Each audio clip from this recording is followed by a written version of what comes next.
Close your eyes. On February 21st, 2025, the largest cryptocurrency theft in history was completed in a matter of minutes. The target was Bybit, a Dubai-based cryptocurrency exchange with tens of millions of users. The stolen amount was approximately $1.5 billion in Ethereum and Ethereum-based tokens. The attacker was a team working on behalf of the North Korean government. A state-sponsored hacking unit known variously as Lazarus Group or Trader, which had been stealing cryptocurrency to fund North Korea's weapons programs and evade international sanctions for years. What made the Bybit hack extraordinary was not only the scale, though the scale was unprecedented, surpassing every previous cryptocurrency theft in history, but the method. The attackers did not break into Bybit's servers. They did not steal a private key through a direct compromise of Bybit's infrastructure.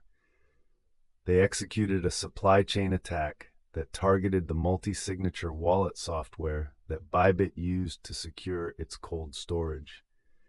They reached into the tools that Bybit's own signers were using to approve transactions and modified what those tools displayed, so that the people responsible for authorizing the transfer saw something routine when they signed, and only discovered what they had actually authorized after the transaction was complete and the funds were gone. The Bybit hack was a demonstration of what a nation-state with years of inventing cryptocurrency theft capabilities could accomplish.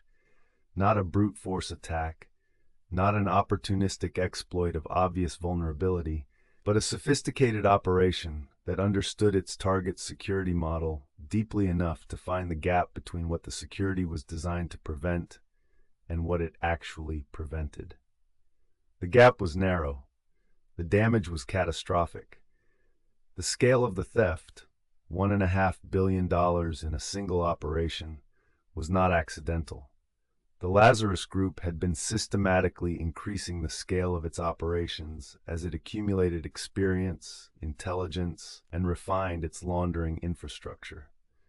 The Ronin Bridge hack in 2022 had been $625 million.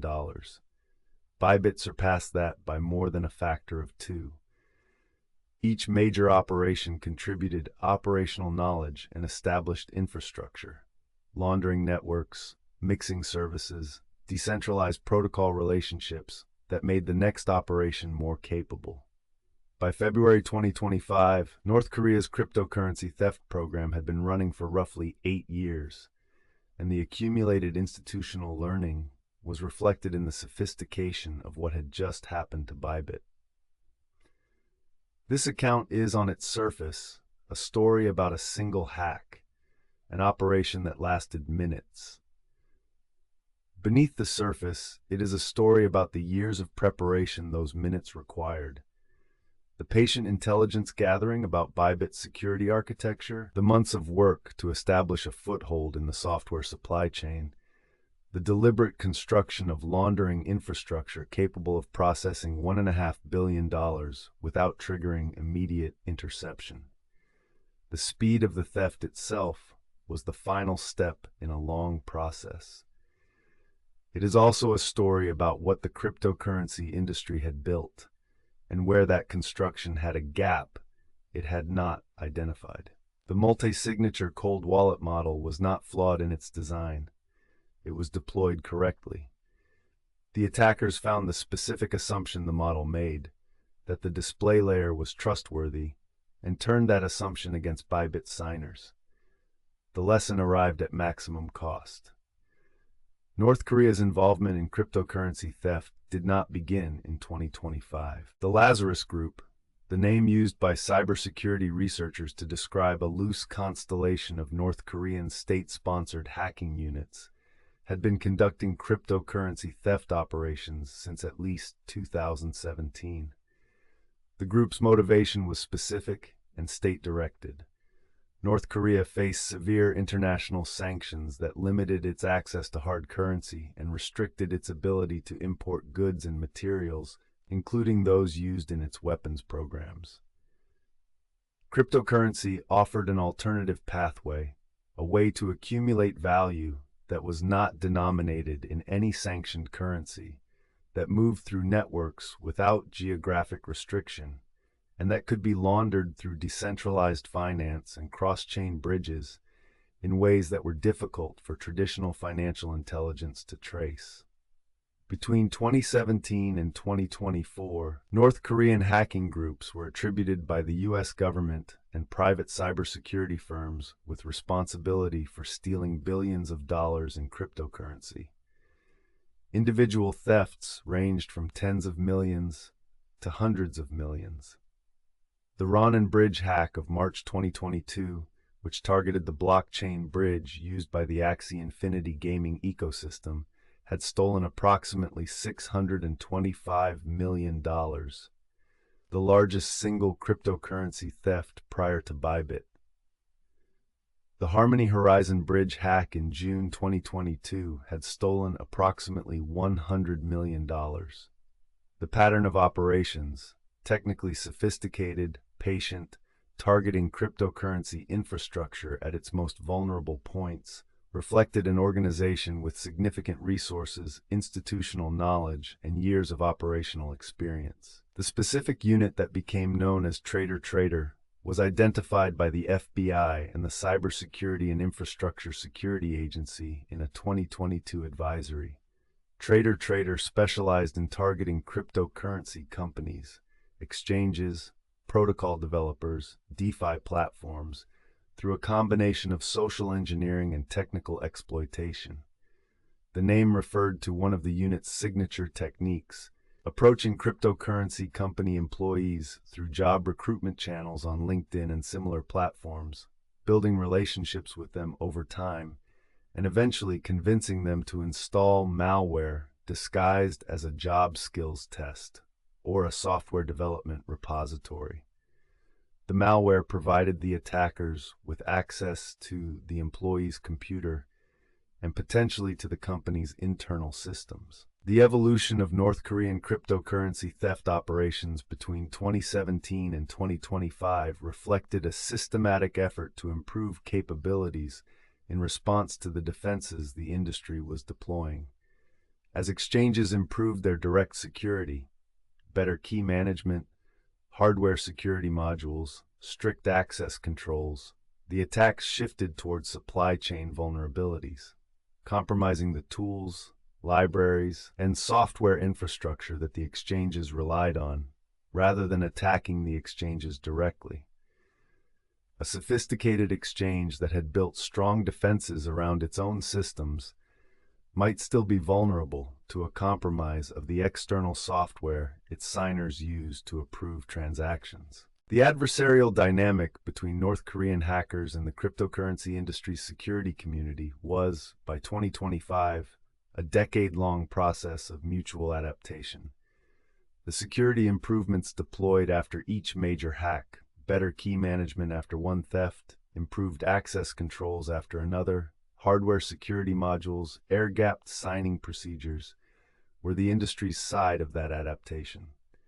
The hackers' shift toward supply chain attacks, toward compromising trusted third-party software rather than the exchanges themselves, was the adversary's response to those improvements. The Bybit hack was not a failure of the industry to learn from previous attacks. It was the next move in a sequence that had been advancing for years, finding the next vulnerability in a defense that had addressed the previous ones. The economic logic driving North Korea's cryptocurrency theft program was direct. International sanctions, imposed in response to the country's nuclear and ballistic missile programs, were designed to deny North Korea access to hard currency by severing its financial institutions from the SWIFT-based global banking system and restricting its export earnings. Cryptocurrency operated outside that system. A government that could systematically steal cryptocurrency from exchanges and eventually convert it to usable currency had found a parallel funding channel that sanctions had not been designed to block. The UN panel of experts estimates through the early 2020s put North Korea's total cryptocurrency theft at several $billion. In a country with a GDP estimated at roughly $30 billion and few legitimate export channels, this was a meaningful supplement to state revenues. The program was not improvised.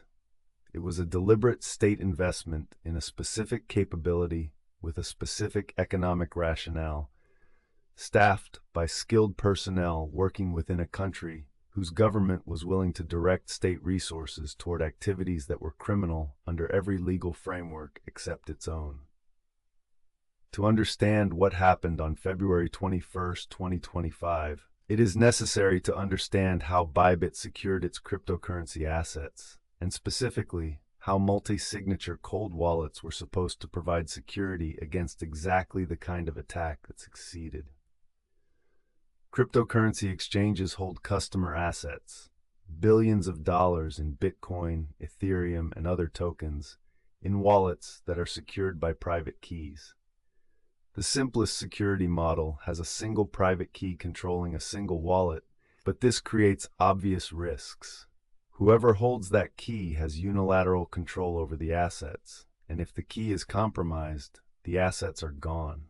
Multi-signature wallets address this by requiring multiple independent keys to authorize any transaction, typically 3 of 5, or some similar threshold. To move funds from a multi-signature wallet, you need signatures from 3 separate key holders, each of whom controls an independent key that is stored separately and not accessible to the others. The multi-signature security model was designed with a specific threat model in mind. An attacker who could compromise one key holder's system should not be able to steal the funds, because they would still need signatures from multiple other independent key holders who were not compromised. The distributed trust created by requiring multiple independent signatures was the security property the model was built around. What the model implicitly assumed was that the information each key holder was acting on when they applied their signature was accurate, that the transaction display they were reviewing matched the transaction they were signing. The Bybit hack found and exploited the specific gap between that assumption and the reality of how signers actually interacted with the software that mediated their signing process. Cold storage refers to holding cryptocurrency keys offline on hardware devices that are not connected to the internet. A cold wallet held on an air-gapped hardware security module is extraordinarily difficult to compromise through a remote attack because there is no network connection through which an attacker can reach the keys. The combination of multi-signature requirements and cold storage was, and is, the industry's best practice for securing large cryptocurrency holdings against remote theft. The security model assumed that compromising a cold multi-signature wallet would require compromising multiple independent offline key holders simultaneously, an attack surface that was considered nearly impossible to successfully exploit. In practice, the workflow of signing transactions from a cold multi-signature wallet necessarily included a software interface. The keys were offline, held on hardware security modules or specialized devices in secure locations. But the process of constructing a transaction, displaying it to the key holder for review, and collecting the required signatures required software running on devices that communicated with the broader system. A signer needed to see the transaction to review it. SAFE's interface provided that view, a human-readable display of the transaction's destination, value, and function calls, rendered in a browser so the signer could verify the details before applying their signature. The display was the necessary bridge between the raw cryptographic operation of signing and the human judgment that was supposed to provide the final check. The design of multi-signature security placed significant weight on that final check. The signer was the last line of defense, the human being who looked at the transaction and confirmed it was what it was supposed to be. That check was the assumption the model relied on. It was also, as it turned out, the surface through which the attackers reached. Safe Wallet previously known as Gnosis Safe, was the multi-signature wallet software used by Bybit for its Ethereum cold storage. It was widely regarded as one of the most secure and well-audited smart contract platforms in the industry, used by major DeFi protocols, cryptocurrency exchanges, and institutional holders. The Safe software provided an interface through which the key holders who controlled a multi-sig wallet could coordinate the review and signing of transactions, proposing transactions, reviewing their details, and applying their signatures in a user-friendly process. The trust that Bybit placed in Safe was the trust that the entire industry had placed in it. It was the standard, and it had earned that status through years of security reviews and incident-free operation. The Lazarus Group's approach to the Bybit attack was not to attack the Safe smart contracts themselves. Those contracts were on-chain, publicly auditable, and had been reviewed extensively by security researchers. The attack instead targeted the Safe infrastructure, specifically a compromise that allowed the attackers to manipulate what Safe's web interface displayed to Bybit signers when they were reviewing the transaction they were about to approve. The distinction between attacking the contract and attacking the display layer was crucial to understanding both the attack's sophistication and its implications. The Safe smart contracts, the code that actually governed Bybit's multi-signature wallet, were not compromised. They worked exactly as designed. The integrity of the on-chain contracts was not the vulnerability. The vulnerability was the layer between the contract and the human beings who used it. The web interface that translated raw transaction data into a readable display for the signers. That display layer was what the attackers modified. The contracts remained honest. What the humans saw was not. In the weeks before February 21, 2025, the attackers had established a foothold in infrastructure related to Safe systems. The exact mechanism of this initial compromise was investigated by Safe and independent security researchers after the fact. What the compromise ultimately allowed the attackers to do was to intercept the transaction that Bybit's signers would see when they opened Safe's interface to approve a routine transfer, and to substitute a different malicious transaction that looked identical to the routine one in the interface display, but that contained a hidden payload that would modify the smart contract controlling Bybit's cold wallet. On February 21, 2025, Bybit's cold wallet signers sat down to approve what appeared to be a routine transfer. The transfer was exactly the kind of operation that occurs regularly at major cryptocurrency exchanges. A movement of funds between cold storage and warm wallets to manage liquidity, a standard operational process that the signers had performed many times before. They opened Safe's interface. They saw the transaction details. The details appeared normal. Each signer reviewed the transaction according to their security procedures. Each signer applied their signature. The transaction accumulated the required threshold of signatures. It was submitted to the Ethereum network. What the Ethereum network processed was not the routine transfer the signers thought they had approved. The transaction that was submitted to the network contained a call to modify the smart contract that governed Bybit's cold wallet. Specifically, to replace the contract's logic with new logic that removed the multi-signature requirements and authorized a single address controlled by the attackers to withdraw all the wallet's contents. The modification was invisible in Safe's interface display because the interface had been compromised to hide the malicious components of the transaction. The signers had authorized a contract takeover while seeing a routine transfer. The sophistication required to construct this deception was considerable.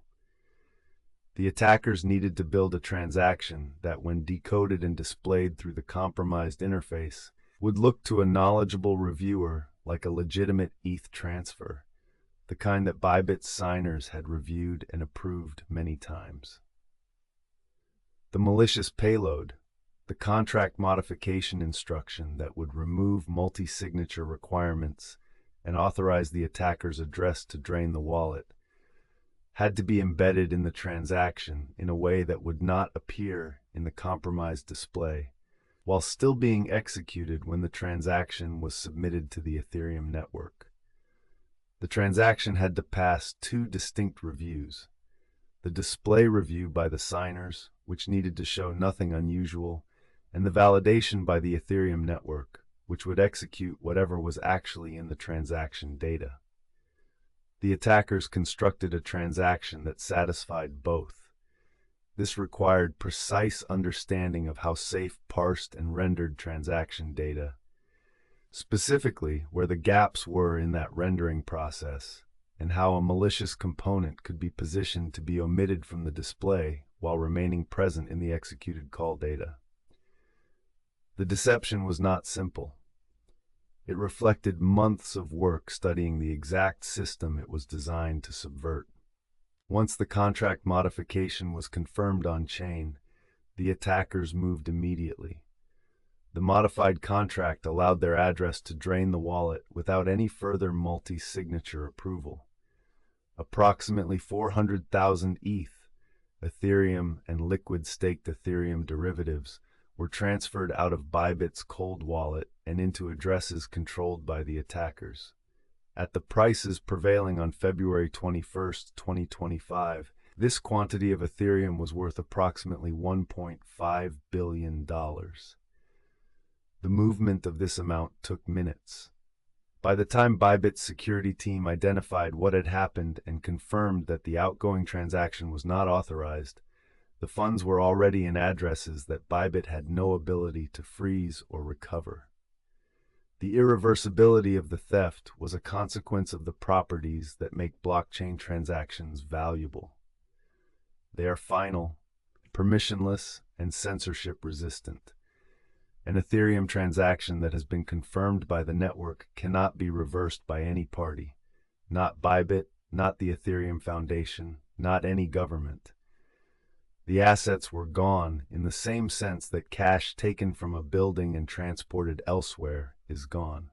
The physical transfer had occurred and could not be undone by the entity that had lost them. The only recovery pathway was either persuading or compelling the recipient to return the funds, neither of which was practically available when the recipient was a North Korean government operation, or intercepting the funds at a later point in the laundering process, as they moved toward eventual conversion into usable fiat currency. The discovery triggered an immediate internal response. Bybit CEO Ben Zhao was notified rapidly.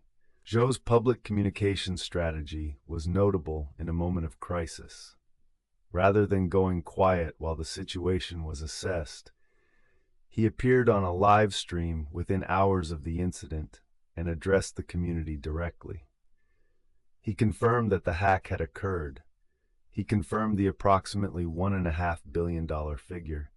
He committed that Bybit would cover all losses from its own resources and that no customer would be made less than whole. He answered questions. The transparency was deliberate and consequential. It prevented the kind of information vacuum that had allowed the FTX collapse to metastasize through speculation and denial.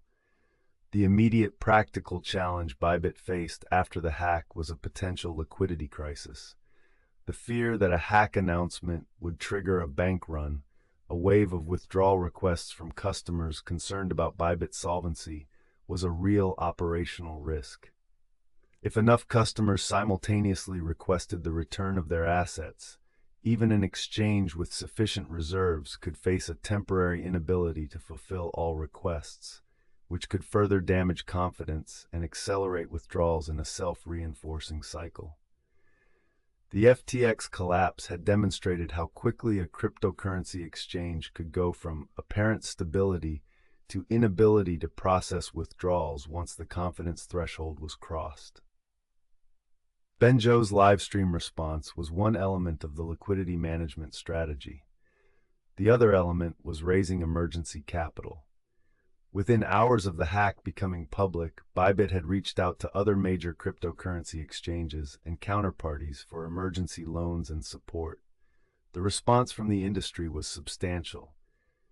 BitGet, MEXC, Binance, and other exchanges provided emergency support, loans, and transfers that helped Bybit maintain its ability to process withdrawals throughout the period immediately following the hack. The total emergency capital raised by Bybit in the days following the attack was later reported to be in the billions of dollars, a fundraising effort that was unprecedented in speed and scale in the cryptocurrency industry's history. The mechanics of the emergency capital raise illustrated how the cryptocurrency industry's institutional infrastructure had matured. The loans and transfers that Bybit received were negotiated and executed within hours, a speed that would have been impossible through traditional banking channels, where even urgent credit facilities required days of documentation, credit review, and legal structuring. The relationships between major cryptocurrency exchanges, cultivated through years of over-the-counter trading, shared liquidity arrangements, and industry engagement, allowed Bybit to reach decision-makers quickly and to transfer assets at blockchain speed once decisions were made. The willingness to extend credit to an exchange that had just reported a $1.5 billion theft also reflected the counterparty's assessment of Bybit's underlying solvency. Their confidence that Benjo's characterization of the situation was credible and that the loans would be repaid. The emergency capital was not charity. It was extended at market rates, on the basis of institutional trust earned through years of operating reliably in the same markets. The speed of the transaction was a function of that trust, the kind that takes years to build and can be mobilized in hours when the situation is clear and the counterparty is credible. The willingness of competing exchanges to provide emergency capital to Bybit reflected a specific feature of the cryptocurrency industry's institutional relationships: the recognition that a catastrophic failure of a major exchange was bad for the entire ecosystem. The FTX collapse had demonstrated, in the most damaging way, how a single exchange failure could damage confidence across the entire industry and trigger regulatory responses that affected everyone. The exchanges that helped Bybit were acting in part out of competitive self-interest. A Bybit collapse in the wake of the hack would have created industry-wide contagion, and in part out of the kind of institutional solidarity that large, well-capitalized players could extend when the situation was clear and the time horizon was short. Within approximately 1 week of the hack, Bybit had replenished its Ethereum reserves to the point where its total assets again exceeded its total customer liabilities. The exchange published a proof of reserves verification demonstrating that it held sufficient assets to cover all customer balances. The speed of the recovery, from the largest theft in cryptocurrency history to full reserves in under 2 weeks, was itself remarkable and reflected both the strength of Bybit's existing balance sheet and the willingness of industry counterparties to provide substantial support. Meanwhile, the blockchain forensics community and law enforcement were tracking the stolen funds. The attackers had moved quickly to begin laundering the stolen Ethereum, converting it to native ETH by unstaking the liquid staking derivatives, then moving it through decentralized exchanges and cross-chain bridges to obscure the trail.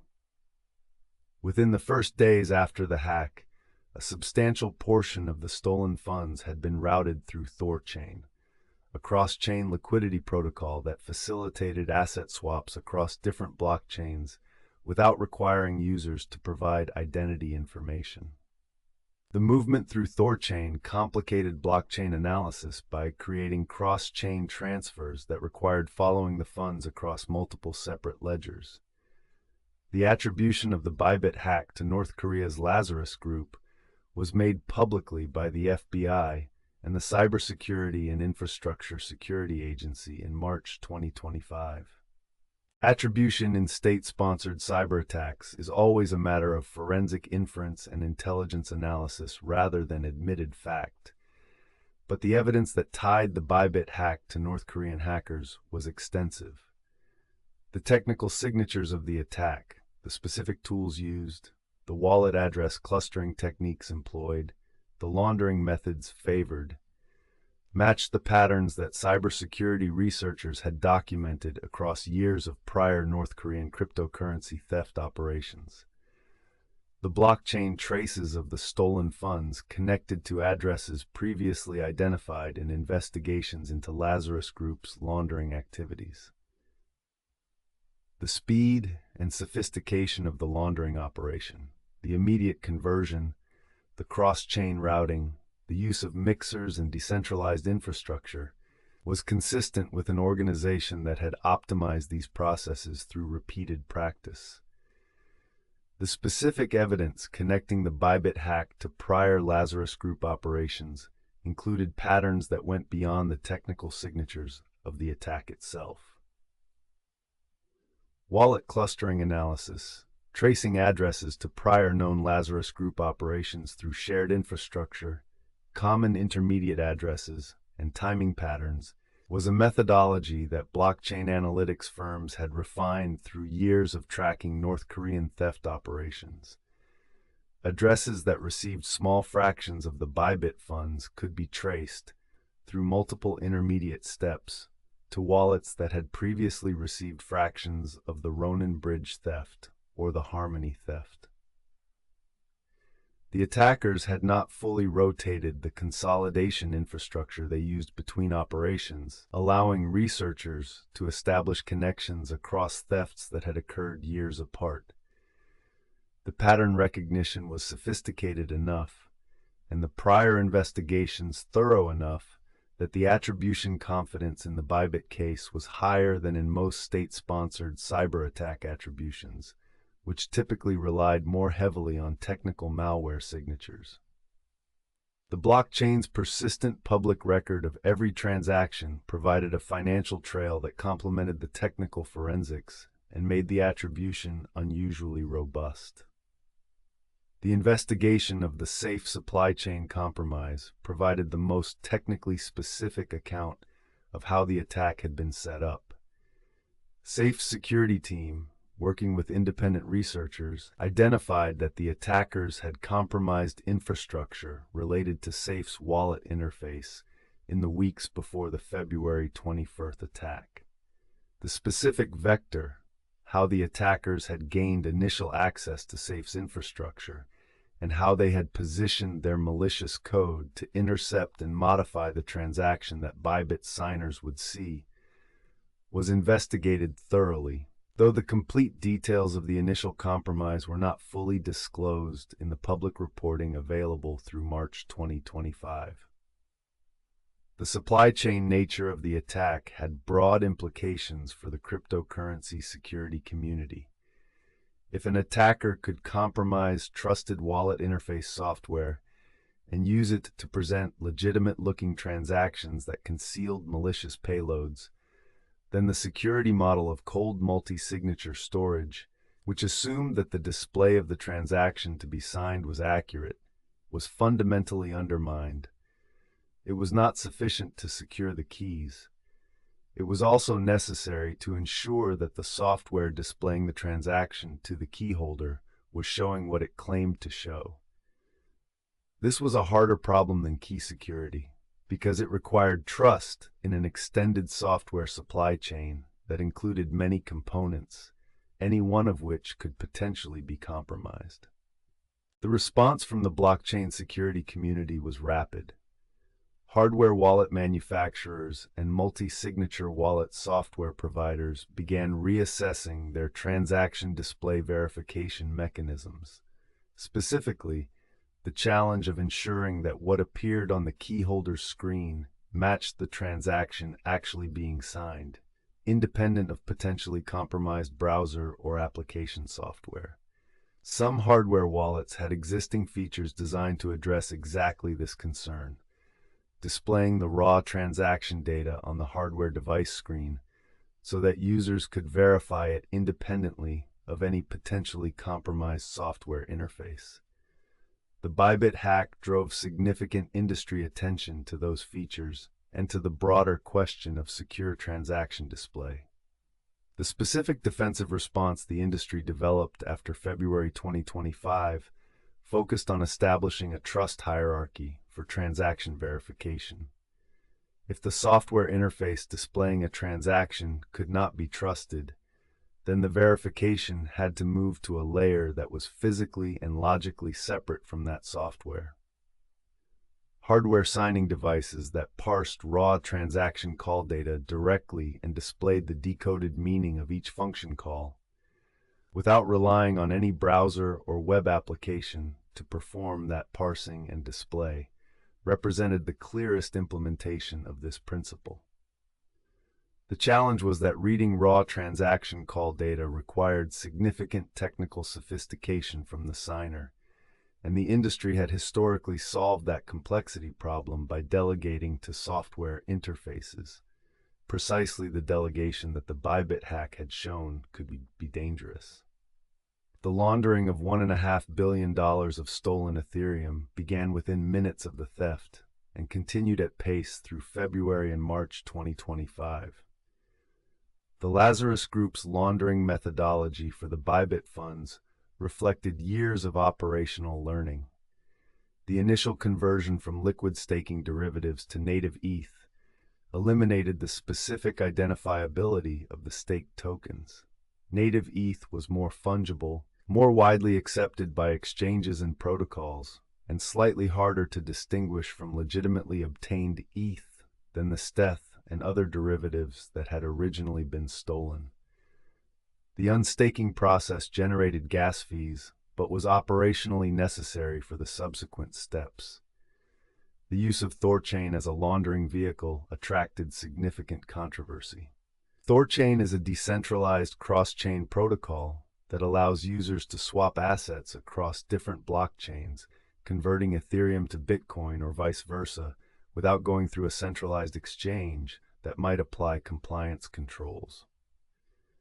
In the days following the Bybit hack, the volume of Lazarus Group-linked funds flowing through Thorchain was substantial enough to be visible in the protocol's on-chain statistics. Some Thorchain node operators attempted to halt the processing of funds linked to the hack, creating internal controversy within the protocol's governance community about the obligations of a decentralized protocol when it is being used to launder stolen funds. The controversy highlighted the governance challenges inherent in decentralized protocols operating without the ability to impose compliance controls analogous to those that centralized exchanges applied. The Thorchain governance dispute was, in miniature, one of the central dilemmas of DeFi. A permissionless infrastructure that was built to be censorship-resistant was now being asked to censor. The node operators who wanted to block the Lazarus Group funds were motivated by a genuine moral impulse. They did not want to be participants in laundering money stolen by a state actor that used it to fund weapons programs. The operators who resisted argued that applying selective compliance controls to specific transactions was precisely the kind of centralized control that decentralized infrastructure was designed to eliminate. That once you establish the precedent of blocking specific transactions for political reasons, the property of permissionlessness was no longer reliable. Both arguments were coherent. The tension between them was structural. The Bybit hack brought it into immediate, concrete relief. Blockchain analytics firms, Chainalysis, Elliptic, and others tracked the movement of the stolen funds with real-time updates, publishing analyses that documented the laundering activity and identified addresses under North Korean control. The analysis served multiple purposes. It provided law enforcement with continuously updated intelligence on the fund movements. It allowed exchanges to identify and block deposits from linked addresses. And it created a public record of the laundering activity that documented the operation in ways that could support future prosecution or sanctions designations. The speed and quality of the public blockchain analysis in the Bybit case was substantially better than what had been available for prior North Korean thefts, reflecting the maturation of the blockchain analytics industry and the specific priority that the intelligence and law enforcement communities placed on tracking North Korean cryptocurrency operations. The public nature of blockchain transactions made the Lazarus Group's laundering operation simultaneously more visible and more difficult to fully prevent than traditional money laundering. In traditional finance, tracing money requires subpoenas to banks, requests for records across jurisdictions, and cooperation from financial institutions that may or may not respond promptly. On the blockchain, every transaction is published in real time to a public ledger. Blockchain analysts could track every hop, every conversion, every address that received any portion of the stolen funds, at the speed at which those transactions confirmed. The challenge was not visibility. It was the ability to act on that visibility quickly enough to freeze funds before they moved through another layer of conversion. The United States Treasury's Office of Foreign Assets Control maintained a sanctions list that included cryptocurrency addresses associated with Lazarus Group and North Korean hacking operations. As new addresses were identified in the Bybit laundering operation, OFAC was expected to add them to the sanctions list through its standard process. Transactions involving OFAC-sanctioned addresses were prohibited for U.S. persons and entities, which effectively made it more difficult for the stolen funds to reach major regulated exchanges and be converted to fiat currency. The sanctions were not perfect.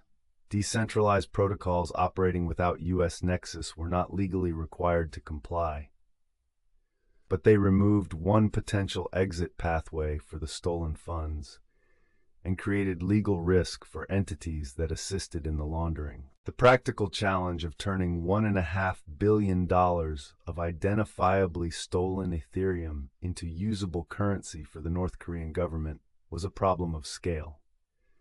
Every transaction was visible. Every address that received any portion of the stolen funds was identified within minutes by automated analysis systems operated by blockchain analytics firms and law enforcement. The question was not whether the trail could be followed. It could be followed completely, in real time, with a precision unavailable in traditional financial crime cases.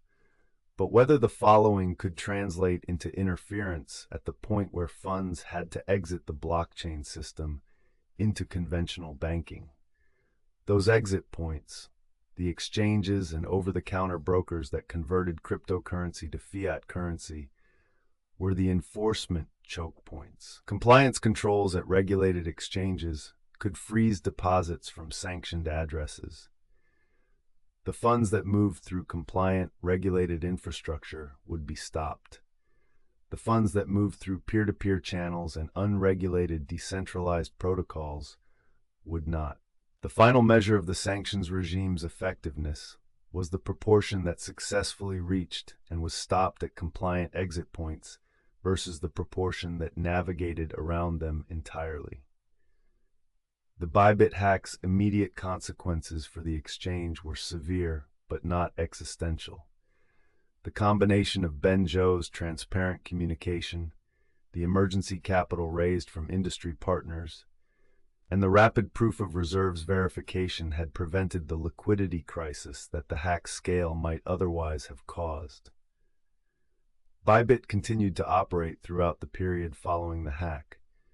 Customer withdrawals were processed. The exchange's services remained available.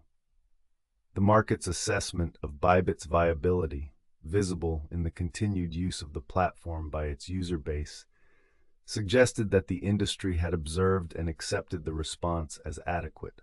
The financial impact on Bybit was real, however. Replacing $1.5 billion of stolen assets required drawing on existing reserves and the emergency capital that had been raised. The long-term effect on Bybit's competitive position relative to other major exchanges depended partly on how customers assessed the hack and the response, and partly on whether subsequent security audits and improvements restored confidence in the exchange's cold storage practices. The hack was the largest single financial loss any cryptocurrency exchange had ever sustained in a single event, and its effects on Bybit's business would take months to fully assess.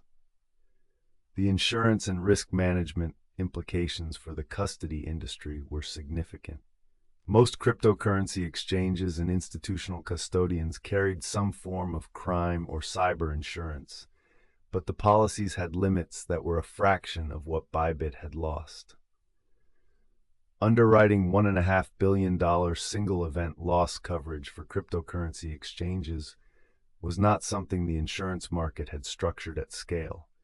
The potential loss magnitude, relative to the premiums that could be charged, made such coverage uneconomical for insurers. Bybit's loss demonstrated, at the most concrete possible scale, the gap between the loss exposure of a major cryptocurrency exchange and the insurance coverage available to offset it.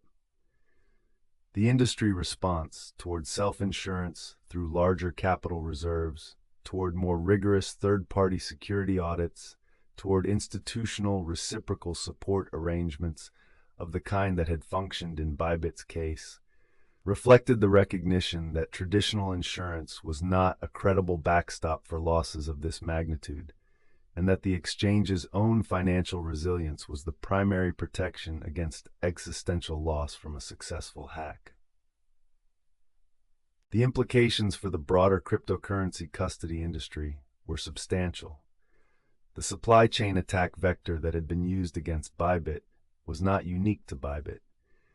Any exchange or institutional holder using multi-signature wallet software with a browser-based or application-based interface was potentially vulnerable to a similar approach.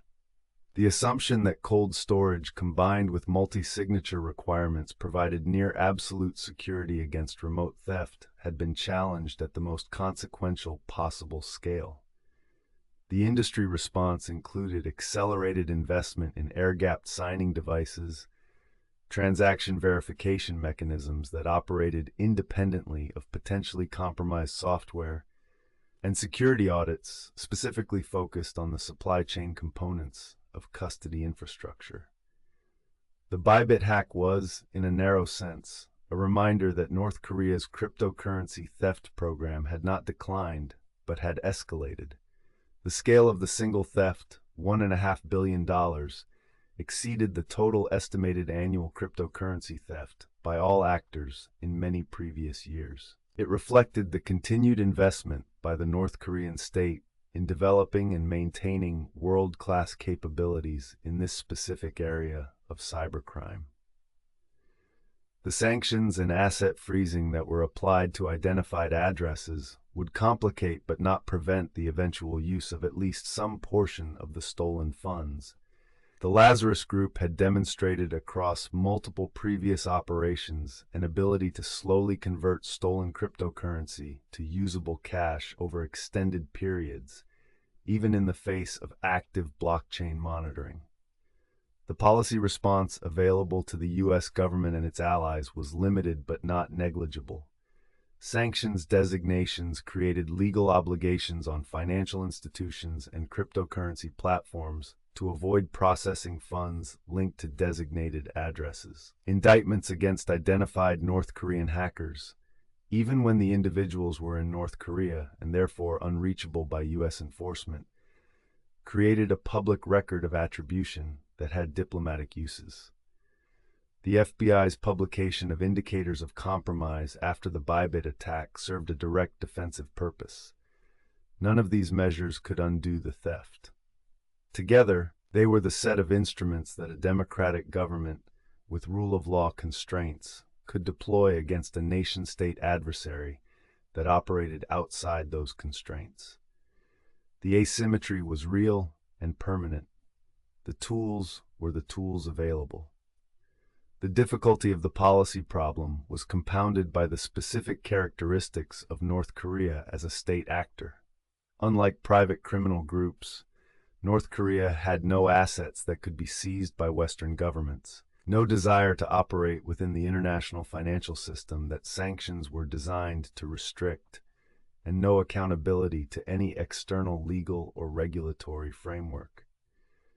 The indictments that U.S. prosecutors filed against identified North Korean hackers, naming individuals and describing their roles in specific operations, served a function that was primarily documentary and diplomatic rather than immediately coercive.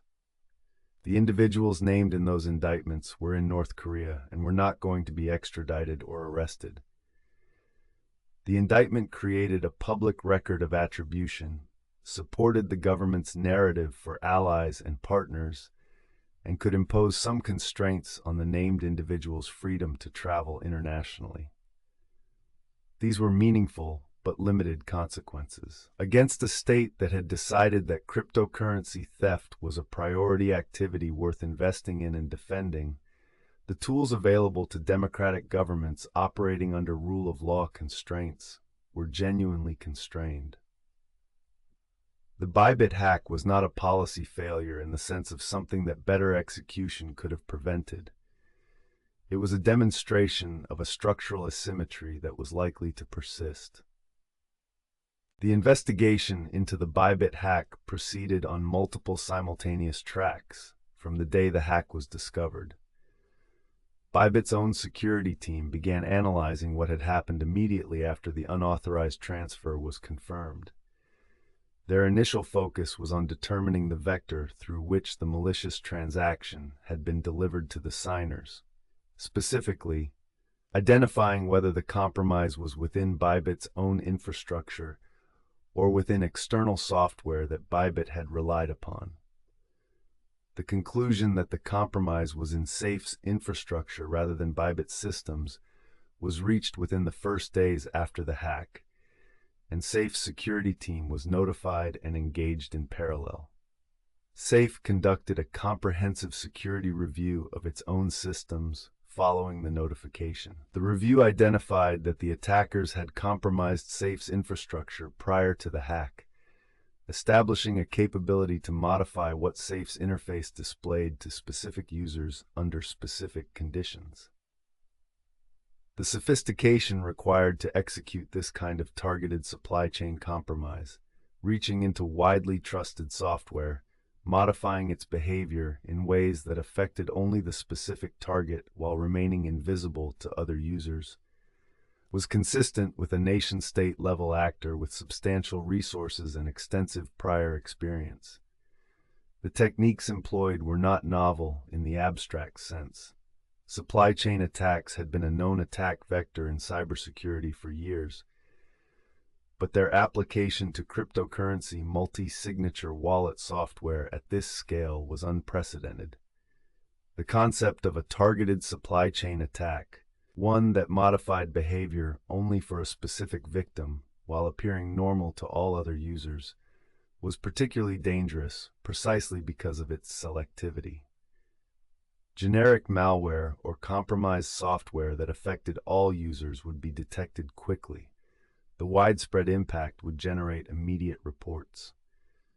A targeted modification that activated only when Bybit's specific signers accessed Safe's interface could operate invisibly for weeks, generating no complaints from the overwhelming majority of Safe's users, who were not targets and who saw exactly what the software was supposed to show them.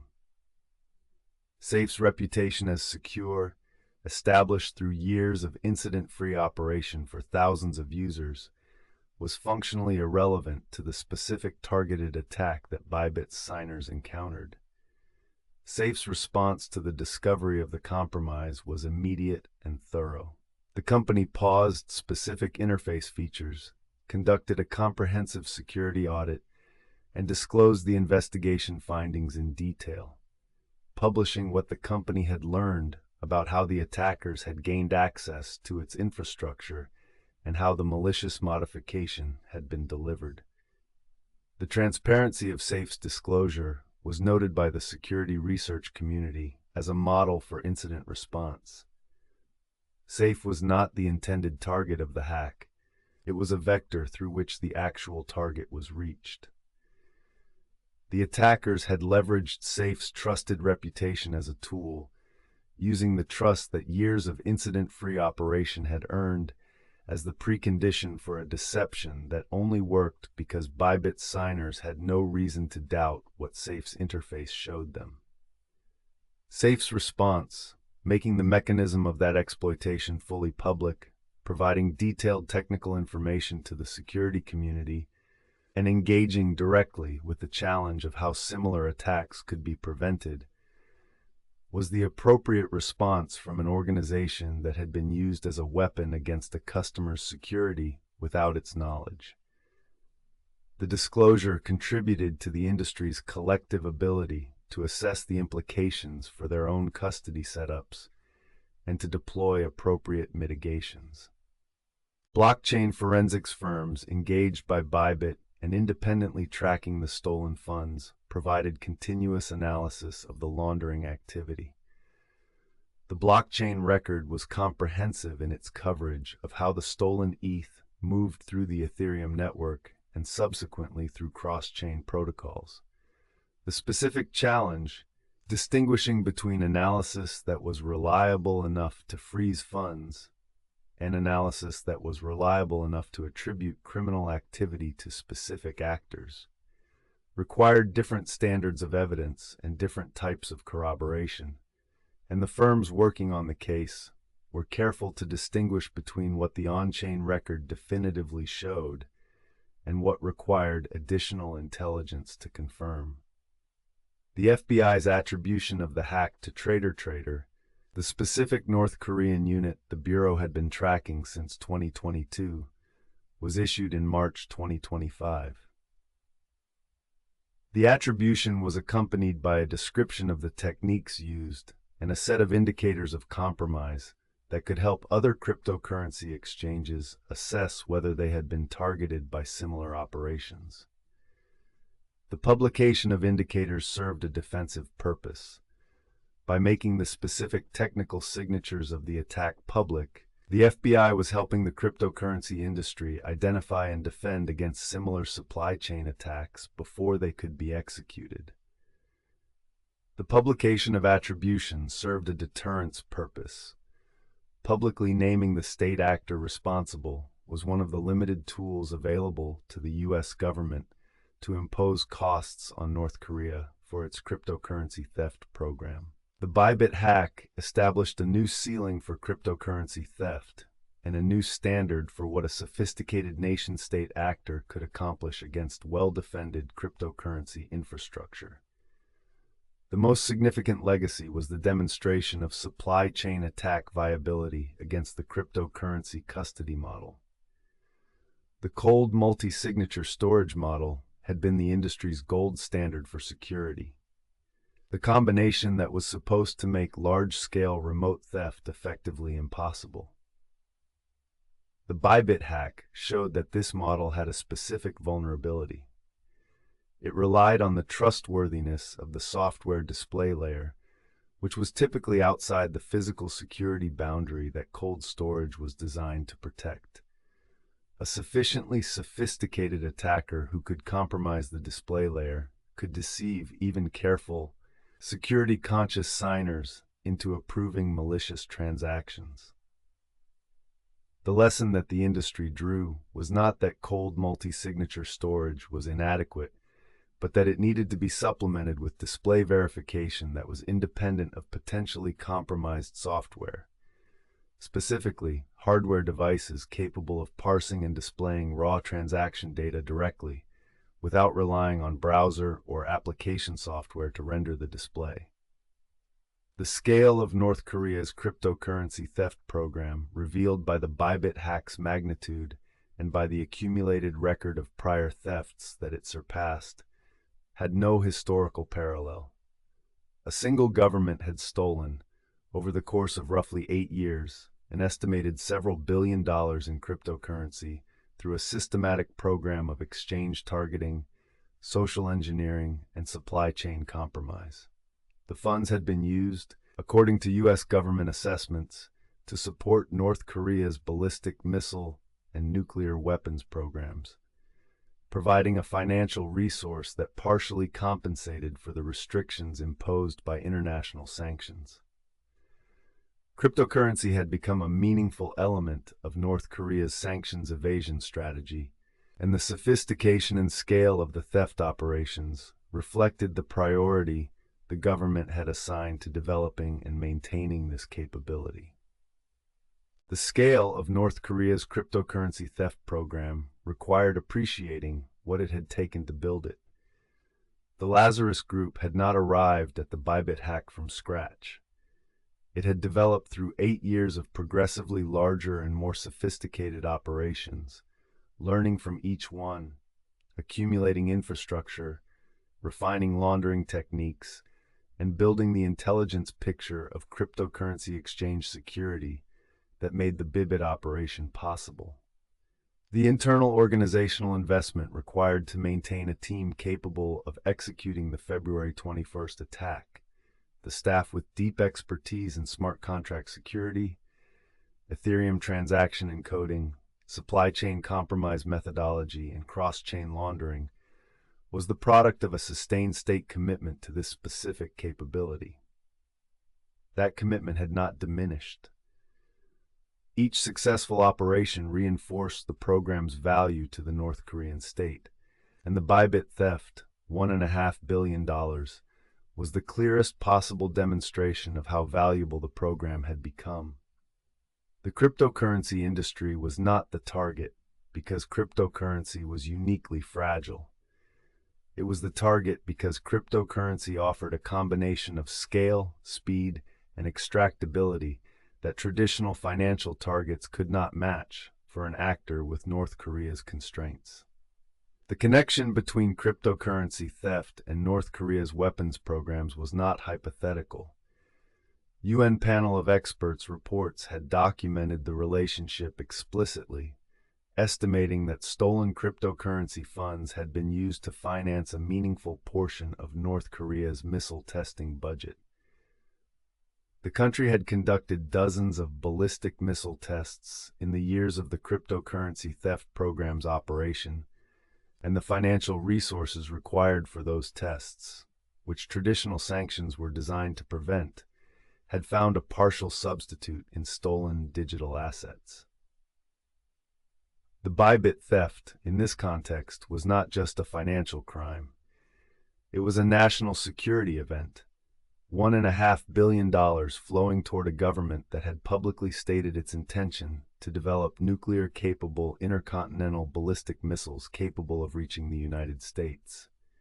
The response of the cryptocurrency industry to the Bybit hack, the emergency capital mobilization, the proof of reserves verification, the transparent communication, established a model for how a well-run exchange could survive a catastrophic security event without triggering a systemic confidence crisis. Bybit's recovery was not guaranteed at the moment Benjo went live to confirm the hack. It was the product of deliberate choices about transparency, about counterparty relationships, about balance sheet strength, that had been made before the hack occurred. The contrast with FTX, which had collapsed into opacity and recrimination, was instructive. Bybit demonstrated that a cryptocurrency exchange could sustain a $1.5 billion theft and continue operating if the exchange had been run with genuine financial integrity. The security standards that evolved after the Bybit hack centered on what researchers described as display independence, the requirement that verification of a transaction to be signed should occur on a device logically and physically separate from the software interface used to initiate it. In practice, this meant hardware signing devices capable of parsing raw transaction call data directly and displaying the decoded meaning of each function call, not the rendered view generated by an application, but the underlying transaction structure itself, as decoded by hardware with no software dependency on the potentially compromised interface layer. The challenge was that reading raw transaction call data required signers with the sophistication to interpret Ethereum ABI encoding and hardware device firmware capable of rendering that encoding into human-readable form. The industry had historically delegated that complexity to software interfaces. Precisely the delegation the Bybit hack had shown was dangerous when the interface itself was compromised. The Bybit hack provided the motivation to make security upgrades that were theoretically known but not operationally prioritized finally get implemented at the institutions that held the most at risk. The cost of having waited was a lesson that the industry would not soon need to relearn. The stolen $1.5 billion remained unrecovered as of March 2025. Blockchain analysts continued to track the addresses through which the funds were being laundered. Sanctions designations would be added as new addresses were identified. Some portion of the funds would eventually reach exchanges or conversion services that applied compliance controls and would be frozen or flagged at that point. Some portion would be successfully laundered through decentralized protocols and peer-to-peer channels and would ultimately be converted into usable currency for the North Korean government. The specific proportion that was successfully recovered and frozen versus successfully laundered was an ongoing question as of the end of the period covered by this account, one that would take years to resolve as the blockchain trail was followed through each step of the laundering process. Close your eyes one more time. On February 21, 2025, Bybit's cold wallet signers reviewed a routine transaction and authorized it. The transaction they thought they had approved was not the transaction that was submitted. What appeared routine on Safe's interface was a contract modification that transferred control of the wallet to addresses in North Korea. 400,000 Ethereum, $1.5 billion, gone in minutes through a deception that had taken weeks to prepare. The Lazarus Group had stolen cryptocurrency before, hundreds of millions in 2022, hundreds of millions in 2023. The program had been running for years, getting better each time, learning from each operation what the next one would need to succeed. By 2025, it had developed the capability to compromise the trusted software infrastructure that the cryptocurrency industry had built its security model on, and to use that compromise to deceive the human beings at the center of the security process into authorizing what they would never have authorized if they had seen the truth. The supply chain attack was a sophisticated operation executed by a nation-state with years of investment and practice. It also illustrated something simple, that the security of any system ultimately depends on the trustworthiness of the information the people in that system are acting on. Multi-signature cold storage assumes the display is honest. The attackers made the display dishonest. Everything else followed. Bybit recovered. The exchange covered its losses. Its customers were made whole. The industry built new defenses into its custody practices, and the stolen funds began their slow journey through Thorchain and decentralized exchanges and cross-chain bridges, a journey that would take years, in which blockchain analysts would follow each step, and some funds would be frozen, and others would slip through, and the accounting would eventually produce a final number. How much of 1.5 billion was successfully laundered into usable currency for the government that ordered the theft? That accounting was not complete by March 2025. It will not be complete quickly. The blockchain holds its record. The analysts follow the trail, and somewhere in the distributed ledger of every transaction, the complete history of this theft exists. Every hop, every conversion, every attempt to put distance between the origin and the destination. The record is patient. Let that patience extend into the night. The trail continues without you. The blockchain watches, and here in the quiet, there is nothing to trace and nothing to follow, only the breath moving in and out in the dark.